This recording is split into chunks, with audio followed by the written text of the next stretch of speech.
পাকা আমের দই বাড়িতে আমি এর আগে অনেকবার করেছি, বাট এত ভালো রেজাল্ট এর আগে আমি কখনোই পাইনি। আর আমার যেটা সচরাচর অভ্যাস, আমার ভিউয়ার্সদের সাথে আমি সব সময় পারফেক্ট এবং সহজ রেসিপিটাই শেয়ার করি।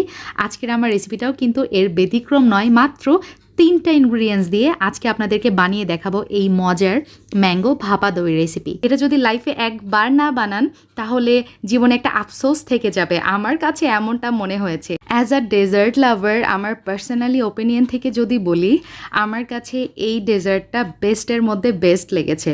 You should try at least once. ফার্স্টেই আমার লাগছে একটা কেকের মোল্ড। সেখানে আমি নিয়েছি 1 চা চামচ পরিমাণ এখানে ঘি দিয়ে দিলাম এবং ব্রাশ করে নিচ্ছি চারিপাশে, যাতে দইটা সেট হয়ে যাওয়ার পর আমি ইজিলি মোল্ড থেকে বের করে নিতে পারি। আচ্ছা, এখন আমার যেটা লাগছে সেটা হচ্ছে টক দই। আমি এখানে 1/2 কেজি টক দই একটা বাটিতে জমে রেখেছিলাম। দেখতে পাচ্ছেন আমার টক দইটা কতটা পারফেক্ট হয়েছে, একটুও পানি কাটেনি আর এতটা ঘন। আমার টক দইয়ের রেসিপি কিন্তু ফেসবুক পেজ এবং আমার ইউটিউব চ্যানেলে আছে, আপনারা চাইলে দেখে নিতে পারেন। এখন এই টক দই মানে 1/2 কেজি টক দই আমি সম্পূর্ণই নিয়ে নিব 2 টেবিল চামচ ছাড়া, কারণ ওই 2 টেবিল চামচ দইয়ের বীজ আমি পরবর্তীতে দই বানাইতে আবার কাজে লাগাবো। যাই হোক, আমি ওয়েট করছি পানিটা ঝরে যাওয়ার জন্য। পানিটা ঝরে গিয়েছে অনেকখানি, বাট আমার কাছে এখনও একটু নরম নরম ফিল হচ্ছে।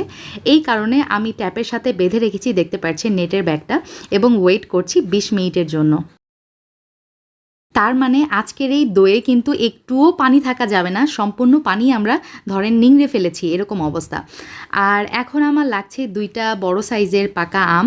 সো আমি আমগুলো এখন কেটে নিব এবং আমগুলো থেকে পাল্প আমি আলাদা করে নিচ্ছি।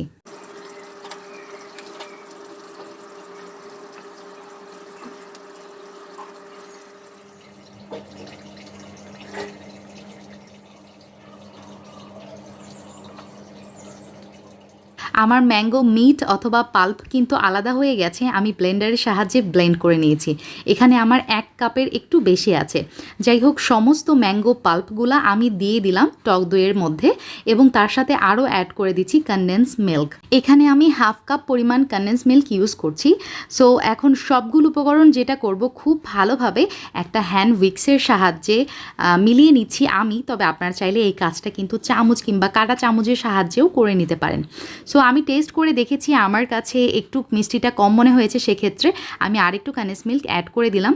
তার মানে কনডেন্স মিল্কের বয়ামের হাফ অংশটুকু কিন্তু আমি এই দইয়ের মিশ্রণে অ্যাড করেছি। আপনারা কেমন মিষ্টি চাচ্ছেন অথবা আমে কেমন মিষ্টি, সেই হিসেবে কিন্তু আপনাকে কনডেন্স মিল্ক অ্যাড করতে হবে। দইয়ের বাটিটা আমি একটা ফয়েল পেপার দিয়ে মুড়িয়ে নিচ্ছি এবং দেখতে পাচ্ছেন পাতিলের পানিতেও কিন্তু বলক চলে আসছে।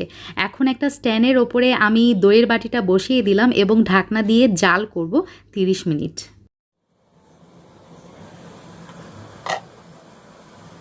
30 মিনিট পর আমি পাতিল থেকে এই দইয়ের বাটিটা নামিয়ে নিয়েছি। এই পর্যায়ে একটা ছিদ্র ঢাকনা দিয়ে ঢেকে বাটিটা, অর্থাৎ দইয়ের বাটিটা নর্মাল টেম্পারেচারে আসা পর্যন্ত ওয়েট করছি। এরপর আমি কিন্তু দইয়ের বাটিটা নর্মাল ফ্রিজে রেখেছিলাম 12 ঘন্টার জন্য। সো 12 ঘন্টা পর দেখতে পাচ্ছেন আলহামদুলিল্লাহ আমাদের দইটা কিন্তু একদম জমে গেছে, সুন্দরভাবে সেট হয়ে গেছে। এখন একটা ছুরির সাহায্যে আমি দইটা চারিপাশে একটু আলগা করে নিলাম এবং তারপর আমি মোল্ড আউট করছি একটা বড় প্লেটে। দেখতে পাচ্ছেন খুব সুন্দরভাবে কিন্তু বাটি থেকে বের হয়ে আসছে দইটা এবং আমি ডেকোরেশন করে দিয়েছি সামান্য ম্যাঙ্গো কুচি না, এটা ম্যাঙ্গো পাল্প কিউব করে কেটেছি আমি এবং ওপর দিয়ে ছড়িয়ে দিয়েছি আমি পেস্তা বাদাম। এতে দেখতে কিন্তু খুব সুন্দর লাগছে এবং অ্যাট্রাকটিভ লাগছে। আপনারা আপনাদের মন মতো কিংবা পছন্দ মতো এটা কিন্তু ডেকোরেশন করতে পারেন। এই ম্যাঙ্গো ভাপা দইয়ের মধ্যে সব কিছুর কম্বিনেশনে খেতে অসম্ভব মজা লাগছিল। একটা সফট জুসি ক্রিমি একটা টেক্সচার পাচ্ছিলাম মুখে, যখন মুখের ভিতরে যখন যাচ্ছিল আর মুখের মধ্যে না এটা মেল্ট হয়ে যাচ্ছিল। এই জিনিসটা আমার কাছে খুবই মজা লেগেছে। আর সব কিছুর ব্যালেন্সে একটা অসাধারণ কম্বো আমার কাছে মনে হয়েছে। আপনারা বাসায় ট্রাই করলেই বুঝবেন এটার যে স্বাদ কতটাই ইউনিক। সবাই ভালো থাকবেন, ইনশাল্লাহ আবার দেখা হবে। আল্লাহ হাফেজ, আসসালামু আলাইকুম।